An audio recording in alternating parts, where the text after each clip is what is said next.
Doubling down. They are doubling down on the Doctor Who retcon. Doctor Who is now a furry. Confirmed. This is Kneon, this is CLOWNFISH TV, and we're going to talk about how every time a classic franchise is sort of turned on its ear, current year, the people behind the show tend to double, triple down just to let you know that they're still in charge of this IP and that your protests have gone unheard for the most part. Now, there are some folks listening to fans. Again, HBO Max is bringing out the Snyder Cut. We'll see what happens with Star Wars. I think financially Disney is going to have to make some changes to Star Wars to win fans back. But Doctor Who is a particularly sore subject for me. I've loved the show for decades. It was my favorite show. Knew Who was my favorite show until Series 11.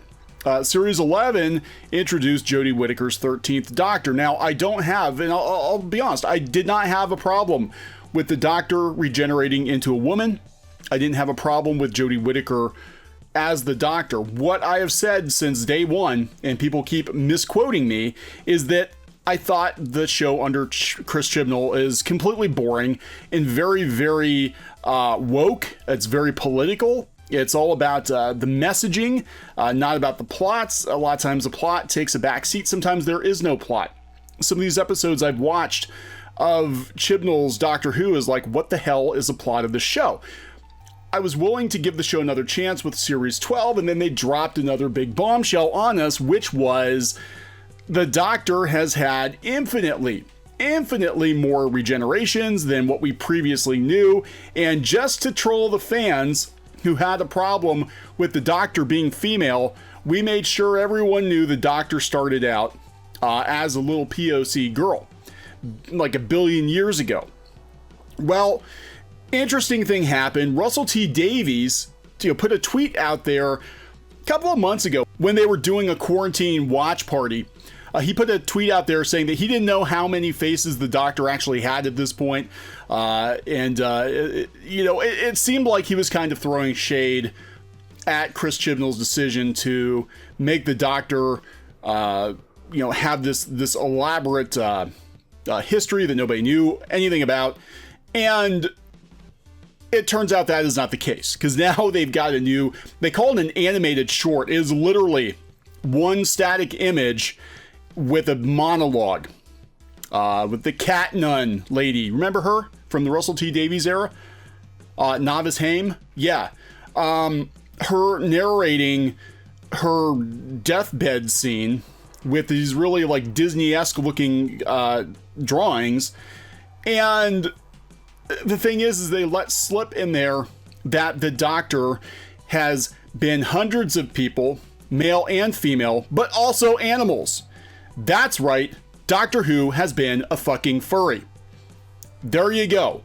So this is going to get really freaking weird. We're going to talk about, this is coming from Screen Rant, and I had a couple people tag me in on this. I give up. I just completely give up on Doctor Who at this point.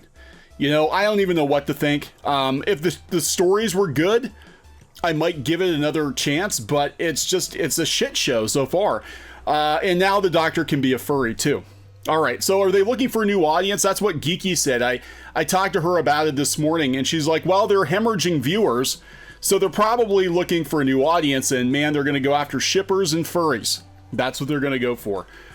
So anyway, former Doctor Who showrunner changes regeneration rules. This is coming from Thomas Bacon at Screen Rant. Former Doctor Who showrunner Russell T Davies has extended the Doctor's regeneration powers again. A more dramatic change than the timeless child. Suck it, man babies. Former Doctor Who showrunner Russell T Davies has just changed the show's regeneration rules again, and this time it's even a bigger change than the timeless child. Current Doctor Who showrunner Chris Chibnall had promised Doctor Who Season 12 would make a drastic and lasting change to the show's lore. No shit. He was right, as the season finale revealed the Doctor is no Time Lord at all. Huge, massive, awful retcon, awful decision to pull the rug out from underneath viewers who have been watching this character for decades. Again, I have no problem going forward if they want to regenerate the Doctor into different kinds of people, but I draw the line at furries. I don't want to see furry who. You know, and I also do not accept that the Doctor has been hundreds of people that we didn't see. William Hartnell will always be. He will always be the first Doctor. They talk about the retcon, about how the Gallifreyan scientist found this little girl and she fell off a cliff and died and regenerated. And then the scientist, because she's such a wonderful and loving individual, proceeded to kill the little girl repeatedly to learn how to regenerate, and then passed regeneration on to the peoples of Gallifrey.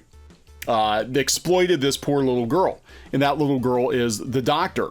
Now, former Doctor Who showrunner Russell T Davies has retconned the Doctor's regenerative powers again in a new animated short featuring David Tennant. Literally, it is one drawing with a voiceover. This is all the money the BBC has? I'm like, come on, come on. The video stars Anna Hope reprising the role of Novice Haim, one of the cat nurses who appeared during the Tennant era. Novice Haim is dying of old age, expecting one last visit from the Doctor, who she appears to have studied. I've heard so many stories about him over the years, his hundreds of faces and forms.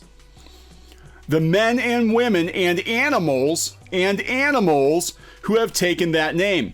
And yet the one who comes for me is so familiar. This one is mine. It would be David Tennant, and they think that it fits into the farewell tour at the end of Time Part 2, where, of course, the 10th Doctor goes and visits pretty much everybody. So this particular cat nun nurse is dying, and she's talking about all the animal people on the planet. I guess it's a bunch of different kinds of furries, because she's talking about the dolphin kids and the owl peoples.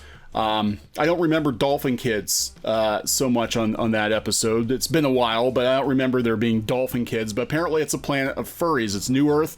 Lots and lots of furries. So apparently the Doctor has regenerated into furries at some point. She also suggests the Doctor can change her form as well as her face. She refers to men and women and animals. It appears the Doctor can actually change her species when she regenerates. This power is not shared by the Time Lords, who have never been seen in exotic forms. Thus, Davies is implicitly suggesting the Doctor's regenerative ability outstrips the Time Lords in every possible way. Safe to assume there's still a limit to the Doctor's regenerative ability, though. She most likely has to stick to a humanoid, warm-blooded species, and will also retain those two hearts. What the hell? What the hell? Why have canon at all? I mean, we're seeing an attack on canon, and I am going to rant here for a little bit because we're seeing it with Star Wars. We have people working at Lucasfilm being like, canon is overrated. Then what's the fucking point of following a story at all? What's the point? If there is no beginning, middle, and end, or the beginning is not the beginning you thought it was, and we're seeing this trend in Hollywood especially to constantly reboot, reimagine, redo, remake, repurpose entertainment. There's no purpose. There's no point in getting invested in anything. The reason these franchises have fans is that they were following the story. They cared about the characters. And for some reason, the people in charge think it's funny to just pull the rug out from underneath the fans and tell us everything we knew was a lie. You know, it works once or twice, but this is happening all the damn time to every show, every franchise, every comic book series. God, a comic book series, you're lucky if it makes it 12 issues. You know, 12 issues before we reboot it and make it more current year. It used to be a big deal when Marvel and DC would reboot their line because it's like, oh my God, this is a major change. Now it's every damn year. You know, and Russell T Davies, I get it. He's probably, part of me feels like this is a trolling. Like, well, I got to one up that. Like, you're going to say the Doctor has been a bunch of people. Well, I'm going to one up that. The Doctor can also be freaking animals too. And rocks. The Doctor can regenerate into a rock. And a rusty tin can. The Doctor can regenerate into a rusty tin can. We don't talk about that Doctor very much, but it's possible. The Doctor can regenerate into a plank of wood. The Doctor can regenerate into a whale. Maybe the Doctor will turn into a car. My Doctor the car. What the hell? I can't even process this. It does feel like this is all about just trolling fans at this point. Like, oh, what made you upset last week? Well, let's double down on that, you plebs. You plebs have supported our franchises for decades and given thousands and thousands and thousands of dollars of your hard-earned money in merchandise and Blu-ray sales and going to conventions. And let's just change everything on you because you're not in charge. We are. We hold your precious little characters in the palms of our hands and watch us just squeeze the life out of them before your very eyes. Does that make you sad? Does that make you cry? Are you gonna cry like Ralphie from A Christmas Story? Yeah, you know what? You know what Ralphie did? He kicked the shit out of Scott Farkas because he got tired of it. And that's what's going on now. The fandom is kicking the shit out of these IPs because they're tired of being tormented again and again and again. Every franchise, every showrunner, for some reason, thinks they have the right to come in and just redo everything. You know, again, I have mad respect for Russell T Davies. His era of Doctor Who was hands down my favorite era of New Who. And it does kind of feel like a bit of a trolling, you know, because he didn't seem very happy on Twitter. But don't play along with it. I don't want to see the Doctor turn into a freaking wolf man. That's freaking stupid. It's just dumb. It's just dumb. Stop it. Because what's going to happen is, and Warner Brothers is learning this, you know, they're learning it a little too late, but they're learning it. The fans will stop giving you money. If you stop giving them what they want, or you maliciously troll them with their favorite characters and their favorite IPs, they will stop supporting your product. Right? You can't do this to people over and over and over again. And it's getting old and it's getting tired. It's tiresome. It's not clever anymore. It might have been a clever twist the first time somebody did it, but now every franchise seemingly attacks its own fans. There's so much disdain for fandom. And if you don't like the changes, then you're an awful person. This is what we talk about on this channel all the time, and this has to stop. You know, people wonder why fans are dropping comics and they're dropping TV shows and they're dropping what once was a juggernaut like Star Wars, and they're just dropping it because it's very clear that the people behind the shows hate you. They hate the fans. They want to troll the fans. It's not funny. You know what's hilarious? When you run out of fucking money. That is hilarious. Hey guys, thanks for watching Clownfish TV.